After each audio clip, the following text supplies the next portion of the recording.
오늘은 그 시절의 문학의 밤이라는 제목으로 말씀을 생각해 보기를 원합니다. 한번 따라해 보세요. 그 시절의 문학의 밤. 그 시절의 문학의 밤. 주변 사람들의 소리에 쉽게 흔들리는 분들이 있죠. 소위 귀가 얇은 사람들입니다. 주변에서 한마디 하면 가슴이 떨리고, 뭐라고 이야기를 하면 생각이 흔들리고 삶이 흔들리고 가슴이 쿵하고 그러는 분들이 있습니다. 교회에서 기도하고 찬송하고 예배해도 주변에 있는 사람들이 몇 마디 말을 하면 그냥 무너지고 흔들리고 그런 사람들이 있어요. 교회를 10년, 20년, 30년 다녀도 사람의 말에 끌려다니는 사람들이 있습니다. 어떻게 해야 될까요? 제가 중고등학교 청소년 시절에 엄청난 하나님의 은혜를 체험했습니다. 은혜를 받으니까 교회에 오는 것이 너무 즐거운 거예요. 여러분, 은혜를 받으면 교회에 오는 것이 즐거워집니다. 은혜를 받으면 예배가 행복합니다. 은혜를 받으면 눈빛이 달라집니다. 은혜를 받으면 하나님의 사랑을 추구합니다. 제가 은혜를 받아가지고 신앙생활을 열심히 하고 교회를 잘 섬기니까 사람들이 칭찬해 주었습니다. 그러다가 제가 교회 중고등부 임원이 되었어요. 그해 우리 교회는 문학의 밤을 개최했습니다. 문학의 밤은 중고등부 청소년 아이들이 신앙송도하고 찬양도 부르고 또 연극 같은 것들을 준비해서 친구들을 초대하는 거예요. 그리고 그들에게 간식도 섬기고 또 찬양도 불러주고 또 연극도 보여주면서 전도하는 것입니다. 그런데 이 문학의 밤에서 가장 하이라이트는 뭐냐면 바로 성극이에요. 연극입니다. 그때 교회 형님들과 누님들이 저를 보면서 기영아, 너 은혜 받았으니까 너 성극해라. 너 성극해. 너 딱이다. 기분이 좋았습니다. 하겠다고 했습니다. 그러면서 하는 말이, 그런데 기영아, 너 웃음소리가 좀 이상하잖아. 너 마귀 역할 해라. 마귀를 하라는 거예요. 그때 성극이 뭐였냐면 죄인이 한 명, 그 죄인을 변호하고 감싸주는 예수님 역할 한 명, 그리고 그 죄인을 정죄하는 마귀 역할 한 명, 그리고 성부 하나님의 나레이션 한 명, 이거거든요. 근데 저보러 웃음소리가 좀 이상하다고 마귀 하라는 거예요. 전 싫다고 했습니다. 은혜 받았는데 왜 마귀입니까? 예수님이 어떠냐고 그랬더니 안 된다는 거예요. 예수님은 부드러운 이미지가 있어야 되니까 여학생이 한다는 거예요. 그 예수님이 남자인데 어떻게 여학생이냐? 아무튼 그렇게 해야 된답니다. 그래서 제가 마귀 역할이 됐는데 자꾸 후배가 놀리는 거예요. 마귀 그러는 거예요. 한 대 때려주고 싶었는데 교회에선 그럴 수 없잖아요. 자꾸 마귀 그러니까 하기 싫더라고요. 제가 시험이 드는 거예요. 왜 나를 마귀 시켰을까? 나 마귀 싫은데. 그런데 자꾸 누나들이, 야 기영아, 너는 잘 어울려 마귀하고. 근데 그때는 또 그게 기분이 좋더라고요. 그래서 좀 이상하긴 한데 제가 그래서 열심히 하기로 했습니다. 그때 대학로에서 연극 활동을 하던 청년부 형님이 와서 연극 지도를 해주었습니다. 2달 정도 연습을 했어요. 그래서 제가 기왕에 연극할 거면 좀 잘해보려고 목소리도 막 마귀식으로 하고 웃음소리도 막 마귀처럼 흉내내려고 노력을 많이 했습니다. 그런데 그때 연극을 지도하는 그 형이 저한테 이렇게 얘기하는 거예요. 기영아, 이 연극에서 주인공은 예수님이야. 그러니까 네가 너무 티가 나면 안 돼. 너는 그냥 예수님이 드러나도록 도와주는 조연 역할, 감초 역할을 해야지 자꾸 네가 주목받으려고 하면 안 되는 거야.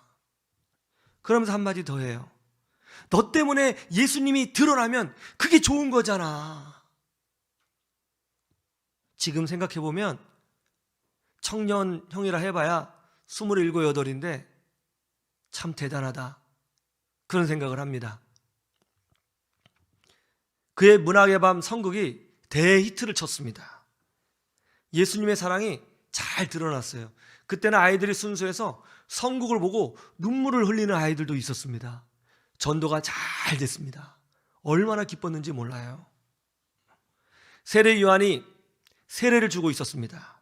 그러자 세례 요한의 제자들이 와서 세례 요한에게 세례 요한의 속을 뒤집어 놓는 이야기를 하는 거예요. 선생님, 아니 사람들이 이제는 우리한테 오지 않고 저 예수님 쪽으로 다 몰려가고 있습니다. 우리는 망했습니다. 선생님 인기 떨어졌습니다. 사람들이 다 저쪽으로 가고 있어요. 속 터지는 소리죠.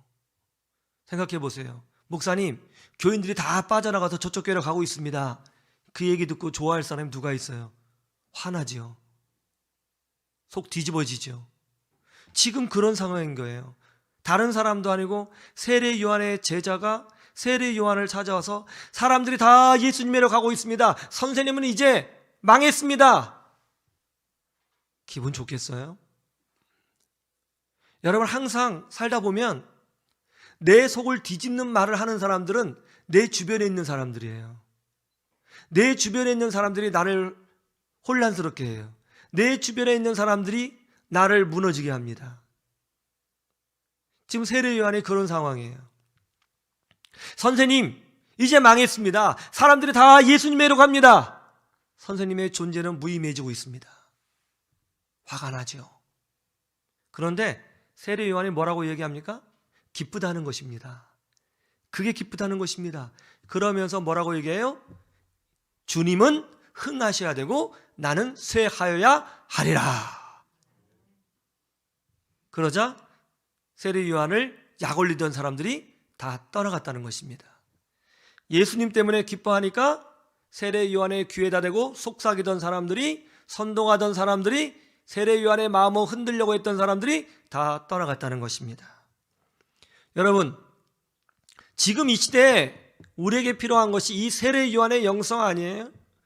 교회를 10년 다니고 20년 다니고 30년 다니고 모태신앙이 되었는데 아직까지 하나님의 말씀이 아닌 사람의 목소리에 끌려다니고 사람의 말소리 한마디에 가슴이 철렁 떨어지고 사람 소리에 신앙의 방향이 바뀌고 사람 소리에 예배가 위축되고 사람 소리에 믿음이 위축되는 거예요.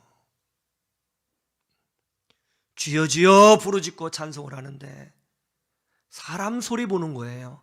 사람의 소리가 내 중심에 와 있는 거예요. 지금 이 시대 우리에게 회복해야 될 부분이 어디예요? 세례 요한의 영성을 우리가 회복해야 됩니다. 세례 요한의 영성이 회복되어질 때에 우리 안에 영적 기쁨이 새로워지고 영적 강함으로 세상을 이기게 되는 줄로 믿습니다. 그런 은혜가 있기를 주님의 이름으로 축원합니다. 그러면 어떻게 해야 되는 거예요? 첫 번째로 가치를 부여해야 된다는 거예요. 따라해 보세요. 가치를 부여하라. 오늘 본문 말씀 23절을 보세요.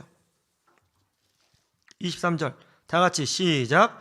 요한도 살렘 가까운 에논에서 세례를 베푸니 거기 물이 많음이라. 그러므로 사람들이 와서 세례를 받더라. 진리의 본체이신 예수님이 오셨습니다. 세례 요한이 존재하는 목적은 예수님을 소개하기 위해서 존재하는 거예요. 그런데 그 진리의 본체이시고 모든 세대의 유일한 구원주가 되시는 예수 그리스도께서 역사의 중심 가운데 오셨어요. 세례 요한은 예수님을 소개하면 되는 거예요. 그러면 세례 요한의 역할은 끝났나요? 더 이상 세례 요한의 사역은 무의미한 것일까요? 예수님이 오셨고 예수님께서 말씀을 전해주시고 예수님께서 기적을 베풀어 주시고 예수님께서 병자를 살리시고 죽은 자를 살리세요. 그러면 세례 요한은 무의미한 것일까요?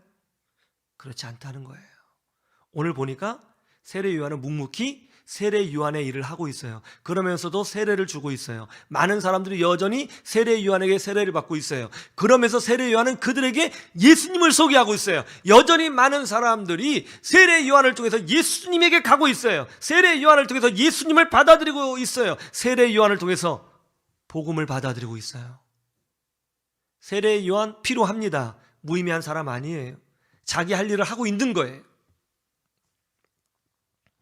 우리도 마찬가지입니다. 세상 사람들은 우리가 하고 있는 일을 우습게 여기지요. 아니 너네 기독교인들은 일요일 날 교회 가서 뭐 하는 거야? 골프도 안 치고, 아니 회식 모임에도 안 오고 등산도 안 하고 뭐 하는 거야? 도대체 맨날 거기 가서 뭐 해? 떡이 나와 밥이 나와? 그거 뭐 재밌어? 희한해. 교회 다니는 사람들은 그렇게 얘기합니다. 거기서 뭐 하는 거야 도대체? 주보 나눠주는데요. 그 종이 쪼가리 같은 거? 그거 나눠주는 거야? 그거 하려고 교회가? 세상 사람들은 그런 걸로 우리가 하는 일의 가치를 평가하는 거예요. 그런데 성경은 뭐라고 말씀하고 있습니까? 우리가 교회를 섬기고 이웃에게 복음을 전하고 해외 선교를 하고 선교기관을 후원하고 우리 어린 자녀들을 위해서 중보기도하고 그들을 안아주고 청소년들을 위로하고 세워주고 주보를 나눠주고 식당 봉사하고 교회를 청소하는 이런 모든 것들이 하찮은 것이 아니라 예수님을 드러내는 일이고 교회를 세우는 일이고 생명을 살리는 일이고 이 땅에 하나님 나라를 세우는 일이라는 거예요. 내가 지금 찬양하고 방송 사역을 하고 유튜브 사역을 하고 오늘의 양식을 이웃에게 나눠주고 주보를 나눠주고 교회를 위해서 기도하고 헌금하고 헌신하고 봉사하고 예수님을 위해서 변호해주고 교회를 위해서 싸워주고 이런 것들이 다 그리스도를 드러내는 매우 가치 있는 사역이라고 성경은 말씀하고 있는 것입니다. 제가 어렸을 때에 시계를 분해해서 다시 조립하는 것을 매우 좋아했습니다. 하여튼 부모님이 시계만 사오면 일단 무조건 다 분해해 봅니다. 초등학교 1학년 때, 2학년 때 순서대로 부품을 쫙 놔요. 그리고 다시 역으로 조립하면 됩니다. 그럼 이게 다시 움직이잖아요. 쾌감이 있어요. 내가 시계를 만들 것 같은, 내가 똑똑한 천재 같은 그런 쾌감이 있어요. 시계만 오면 다 분해하고 조립하고 완성했습니다. 한 번은 또 어머니께서 자명종을 사오셨습니다. 제가 분해했어요. 쫙 분해하고 쫙 조립했는데 안 움직이는 거예요. 이상하다. 왜 안 움직이지? 다시 분해하고 또 조립했어요. 몇 번을 했는데 안 움직이는 거예요. 무서웠어요.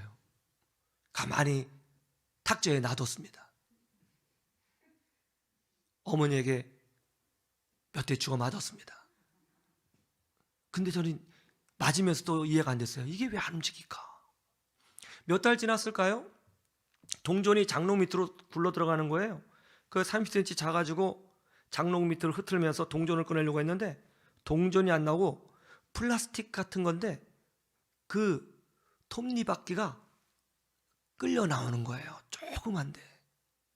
직감적으로 알았어요. 시계 부품이구나. 이거 빼뜨린 거구나.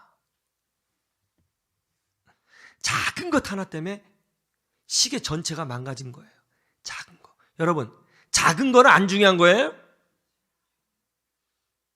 교회에서 주보 나눠주고 교회 예배 출석하고 서로 인사하고 축복하고 중보기도 해주고 섬겨주고 안아주고 이거 안 중요한 거예요?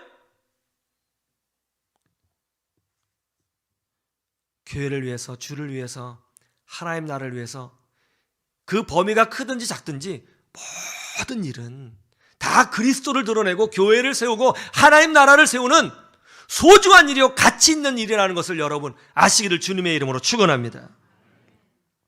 영화배우 윤여정 씨가 한국인 최초로 미국 영화계에서 주는 여우조연상을 받았습니다.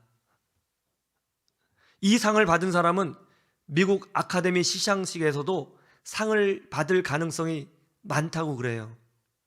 그래서 윤여정 이분께서 한국인 최초로 아카데미 시상식에서 상을 받을 수 있다. 그렇게 기사가 나오더라고요. 윤여정 씨가 나오는 작품을 보면 자신은 존재감이 없는 듯 하면서도 주인공의 특색이나 연기를 잘 살려주는 역할을 잘하고 있다는 것입니다. 그래서 조연상을 받았다는 거예요. 이 기사를 보면서 제가 생각한 게 있어요. 아카데미 시상식에서도 주연이 아닌 조연도 상을 받을 수 있구나. 전 처음 알았어요. 조연도 아카데미에서 상을 받는다는 거. 저와 여러분은 예수님을 주인공으로 섬기고 있는 이 땅의 이 시대의 조연들입니다. 나를 통해서 그리스도가 드러나는 거예요. 그래서 우리가 교회를 위해서 기도하고 헌신하고 섬기는 거예요. 우리가 교회에서 섬기고 복음을 전하고 활동하는 모든 것들은 단순한 종교생활이나 신앙생활이 아니고 그리스도를 드러내는 거예요. 이것이 얼마나 복된 일입니까? 어떤 사람은 평생 영화의 주인공을 섬깁니다. 주인공을 위한 조연으로 살아요. 어떤 사람은 세상의 권력자를 위한 조연으로 살아요. 옆에서 열심히. 어떤 사람은 세상의 기업을 위해서 조연으로 살아요. 열심히. 그런데 어떤 사람은 마귀를 위해서 조연으로 사는 사람도 있습니다. 분란을 일으키고 복음 전파를 막고 하나님의 교회를 흔드는 사람도 있어요. 안타까운 일이에요. 그런데 우리는 누구예요? 우리는 만왕의 왕이시고 역사의 주인이신 예수 그리스도를 위하여 조연으로 부름받은 사람이라는 거예요. 우리가 하는 모든 일이 다 가치가 있어요. 왜 신앙생활 10년, 20년, 30년 모태신앙인데 사람의 소리에 끌려다니는 거예요? 왜 사람 소리 한마디에 가슴이 쿵 하고 내려앉는 거예요? 왜 사람의 소리에 눈치를 보고 끌려가는 이유가 뭐예요 도대체? 뭐가 그렇게 중요한데요 그게? 여러분, 우리는 예수님을 섬기는 사람이에요. 우리가 하는 이 모든 일이 다 가치가 있어요. 세상 사람들이 뭐라고 하든지 그건 신경 쓰지 마세요. 우리 주님이 평가해 주실 것입니다. 내가 하는 모든 일에 가치 있다는 이 사실을 믿으시고 이 진리 붙들고 세상 사람들의 소리 이겨내시는 믿음의 사람들 되시기를 주님의 이름으로 축원합니다. 두 번째, 팀 의식을 소유해야 된다는 것입니다. 한번 따라해 보세요. 팀 의식을 소유하라. 여러분, 우리는요 교회 다니는 사람이 아니에요. 그럼 누굽니까? 예수님과 한 팀을 이루어서 함께 이 역사 가운데 하나님의 나라를 세우는 팀원이에요. 세례 요한이 그렇게 말씀하고 있어요. 볼까요? 29절 같이 보죠. 29절 시작. 신부를 취하는 자는 신랑이나 서서 신랑의 음성을 듣는 친구가 크게 기뻐하나니 나는 이러한 기쁨으로 충만하였노라. 중동의 결혼식은 좀 특이합니다. 우리나라 결혼식은 어때요? 신랑 신부 입장하면 목사님이 또는 주례하시는 분이 권면의 말을 하죠. 그리고 퇴장하면 끝이에요. 그 중간에 특별한 순서 넣는다면 축가 정도. 신랑 신부 30분 만에 결혼 끝. 그런데 중동은요 결혼식을 일주일 합니다. 일주일 동안 하는데 어떻게 하느냐? 신랑이 있잖아요. 그럼 신랑 측 친구들하고 신랑하고 특별한 이벤트 순서가 있어요. 마치 연극 같아요. 어떤 세리머니가 있어요. 신부도 마찬가지예요. 신부와 신부 측 친구들이 일주일 동안 어떤 특별한 순서가 있어요. 그래서 이 결혼식이 마치 잘 짜여진 연극 같아요. 파티 같아요. 큰 축제 같아요. 일주일 동안 열어지는 거예요. 그래서 이 결혼식이 잘 되면 성공하는 거예요. 신랑이 잘 되면 친구가 같은 팀으로서 기뻐하는 거예요. 그 얘기를 하고 있어요. 제자들이 와서 묻습니다. 아니 선생님, 우리 망했어요. 선생님 망했어요. 사람들이 다 예수님에게로 가고 있습니다. 이제 우리를 따라오는 사람 없습니다. 선생님 존재감 없습니다. 망했습니다. 그때 세례 요한이 뭐라고 그래요? 뭔 소리야? 내가 망했다고? 난 오히려 기뻐. 예수님이 신랑이야. 나는 예수님의 친구야. 우리 같은 팀이라고. 예수님이 잘 되는 게 내가 잘 되는 거라고. 뭔 소리야? 그렇게 말씀하고 있는 겁니다. 여러분, 우리는 교회를 다니는 사람이 아니라 예수님과 함께 생명을 구원하고 예수님과 함께 교회를 세우고 예수님과 함께 이 땅에 하나님 나라를 세워가는 복된 하나님의 사람으로 부름받고 있다는 것을 여러분 아셔야 되는 것입니다. 여러분 2002년 월드컵 기억하세요? 그때 우리나라 대표팀 감독이 한국 사람이 아니라 외국인이었어요. 네덜란드 사람이었습니다. 히딩크.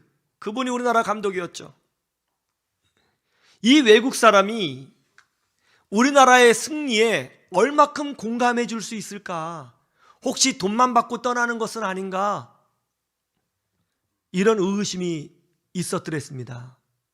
그런데 우리가 승리할 때는 히팅크 감독이 너무 좋아서 춤을 추고 함께 웃고 함께 기뻐하는 모습을 통해서 우리는 그가 외국인이 아니라 한국인처럼 느껴지지 않았나요?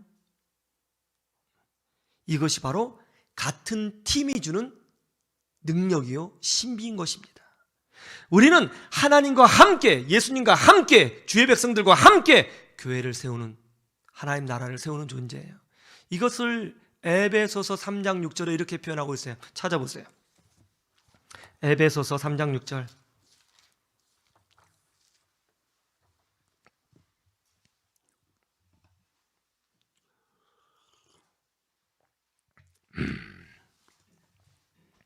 에베소서 3장 6절. 찾으셨으면 아멘. 함께 봅니다. 시작. 이는 이방인들이 복음으로 말미암아 그리스도 예수 안에서 함께 상속자가 되고 함께 지체가 되고 함께 약속에 참여하는 자가 됨이라. 할렐루야. 이게 우리라고요. 팀원, 팀이에요. 세례 요한은 예수님과 나는 한 팀이다. 예수님이 잘 되는 것이 나의 기쁨이다. 그렇게 고백합니다. 우리는 교회를 다니는 사람이 아니라 그리스도와 함께 교회를 세우고 그리스도와 함께 이 땅에 희망을 선포하고 그리스도와 함께 영혼을 구원하고 그리스도와 함께 죽을 영혼을 살려내고 그리스도와 함께 하나님 나라를 세워가는 팀원인 것입니다. 사람들의 소리가 뭐가 중요합니까? 사람들이 우리를 조롱하고 우리를 무시하는 말이 뭐 이렇게 중요해요? 교회 10년, 20년 다녔는데 주변에서 말 한마디 하면 확 무너지고 흔들리고 자존심 상해하고 부끄러워하고 분노하고 의심하고 넘어지고, 아니 교회를 하루 이틀 다닌 것도 아니고, 예?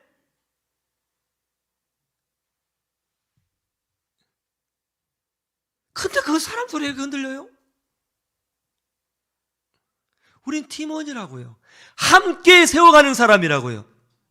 우리의 존재가 어떤 존재인지, 얼마나 복된 존재인지, 가치 있는 존재인지, 우리의 목적인지 분명히 알으시고 세상 사람들의 소리를 세례 요한의 영성으로 이겨내시기를 주님의 이름으로 축원합니다. 세 번째, 목적을 강화하라는 것입니다. 따라해 보세요. 목적을 강화하라. 우리 30절 말씀 보세요. 본문 30절 시작. 그는 흥하여야 하겠고 나는 쇠하여야 하리라 하니라. 사람들이 세례 요한을 찾아와서 심기를 건드렸어요. 자존심을 건드렸어요. 속을 뒤집어 놓은 거예요. 선생님은 이제 망했습니다. 선생님은 이제 초라한 존재가 되었습니다. 선생님은 이제 능력이 없습니다. 선생님 이제 인기 없습니다. 아무도 선생님에게 관심 두지 않습니다. 사람들이 다 예수님에게로 가고 있습니다. 그때 세례 요한이 뭐라고 얘기했어요? 그래, 그게 내 목적이야. 나는 쇠하고 예수님이 흥해지는 거야. 그게 내 목적이라고. 내가 정말 원하는 게 뭔지 알아? 나 같은 존재는 잊혀지고 우리 예수님이 높아지는 거야. 그게 내 목적이고 내 존재 이유고 그것 때문에 내가 온 거야. 나는 그 목적에 합당하게 살고 있고 그런 목적이 이루어지니까 얼마나 기쁜지 몰라? 그렇게 답변한 거예요. 세례 요한에게 왜 사람들의 소리를 이기는 능력이 있는 것입니까? 왜 기쁨이 있어요? 왜 영적 잔치가 세례 요한에게 끊이지 않아요? 목적이 분명하기 때문에 그런 거예요. 나는 유명해지지 않아도, 나는 드러나지 않아도, 아무도 나를 알아주지 않아도 예수님만 드러나면 되지. 교회가 부흥하면 되는 것이지. 하나님 나라가 드러나면 되는 것이지. 하나님의 영광이 드러나면 되는 것이지. 이것이 나의 목적이야. 이것이 분명하니까 사람들의 소리에 흔들리지 않는 겁니다. 왜 사람들의 소리에 가슴이 흔들리고 왜 사람들의 소리에 방향이 흔들리는 겁니까? 목적의식이 약해서 그런 거예요. 나이 드신 원로 목사님이 젊은 목사님들에게 가장 많이 하시는 말씀이 뭐냐면 겸손하라입니다. 겸손하라. 왜 겸손하라고 말씀을 많이 하시냐면 젊은 목사님이 목회를 잘하다가 교만해져서 무너질까 봐 겸손하라고 하신 것이 아니고, 젊은 목사님이 목회를 잘해서 교회가 부흥하고 사람들이 모여들면 같은 노예에 있는 목사님, 같은 지역에 있는 목사님들이 질투하고 시기한다는 거예요. 그래서 표적이 된다는 것입니다. 그래서 겸손하라는 거예요. 목회를 잘하면 주변에 있는 목사님들이 질투한다는 겁니다. 그리고 그 목사님을 끄집어 내리려고 난리를 친다는 거예요. 무너뜨리려고 한다는 거예요. 아니 글쎄 이단 있잖아요. 이단이 성장하는 것은 관심이 없어요. 오히려 그것에 분노해야 되는데 그런 건 신경도 안 써요. 사이비가 막 불어나는 것에 대해서는 보고 우리가 화를 내야 되지 않습니까? 그런데 관심이 없어요. 같은 노예, 같이 하나님의 나라를 이끌어가는 그 목사님이 잘하면 질투하고 화내고 끄집어내린다는 거예요. 그래서 겸손하라는 거예요. 최소한의 팀 의식도 없는 거예요. 우리 장로님들하고 안수 집사님들에게는 교계 신문을 제공해 줍니다. 그 교계 신문을 한번 열어보세요. 일주일에 3건 4건씩 교단 탈퇴 광고가 나와요. 이게 아주 흔한 일인 거예요. 한국교회에 끄집어내리고 공격하고 하는 게 흔한 일이라고요. 이게 얼마나 어처구니가 없는 일이에요. 원래 목적은 한국교회가 잘 되고 하나님 나라가 잘 되고 많은 사람들이 예수 믿는 거 아니에요? 그게 목적이잖아요. 그럼 내가 잘하든지 저 사람들이 잘하든지 잘하면 되는 것이지. 내가 안 유명해지니까 안 되는 거예요? 서울의 한 원로 목사님 이야기입니다. 이 목사님이 50대 중반 때 담임 목사님으로서 강남 지역에 있는 한 교회를 섬기고 계셨어요. 그런데 그의 새롭게 부임해온 부목사님이 주일날 오후 예배 때 설교하시는데 설교를 너무 잘하시는 거예요. 주일날 오후 예배 때 은혜가 충만했습니다. 너무너무 말씀이 감미롭고 은혜로운 거예요. 다 은혜를 받았어요. 성도들이 충격을 받을 정도로 은혜를 받은 거예요. 예배가 끝나고 담임 목사님이 부목사님 보러 목양실로 내려오라고 말씀하셨습니다. 그래서 부목사님이 목양실로 갔어요. 목양실에 들어가자마자 담임 목사님이 그 부목사님에게 이렇게 말을 했다고 합니다. 김 목사님, 정말 고마워. 정말 고마워. 이제 한국교회에 희망이 있네. 고마워. 계속 이렇게 해줘. 그러면서 두 손을 꽉 잡아주더래요.